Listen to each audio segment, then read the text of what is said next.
ตำนานรถไฟยึดข้องพอทันใครว่าจาซิดนะครับคนที่มาจากกรุงเทพมาพอทันใครครับเรื่องราวบันเพื่อเดี๋ยวพอเท่าเล่าให้ฟังครับ คุณมาจากกรุงเทพมาข้อพรพอทานคลาย ช่วงนั้นคือพอทันใครนี่คือชื่อเสียงดาวโด่งดัง นั่นเลยตอนนั้นพอทานคลายถือเสียงดุงดัง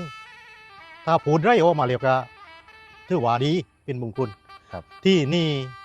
ถึงเวลาที่กลับเร็ว ที่กับกรุงเทพ นั่นเลยครับกรุงเทพที่สถานีรถไฟคลองจันดีก็รถไฟมาเปิดวูดดังหูดังเทือนเลยถึงที่นี่ไอคนที่มาจากกรุงเทพ ครับ เขาก็แค่ล่าพอทานยกมือไหว้พอทานเลยโมพอทานว่าผมไม่ทันเลยรถโอ้เร็ว กล้วยไม่ตัดรถ รวยไม่ทันร ครั ถ บ นั่นไงที่นี่พอทานวะ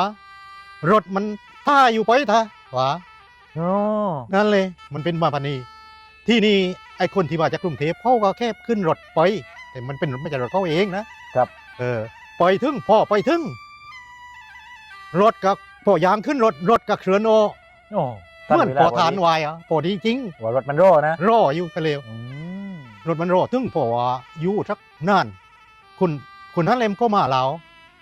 มาถึงกราบไหว้พอทานเลยกะว่าวันนั้นพอทานที่พูดไว้รถมันรอท่าอยู่มันท่าจริงวะ ท่าจริง มันเปลจริงเนี่ยนี่จักทิศจริงว่าจ้าที่เขาเดินทางมา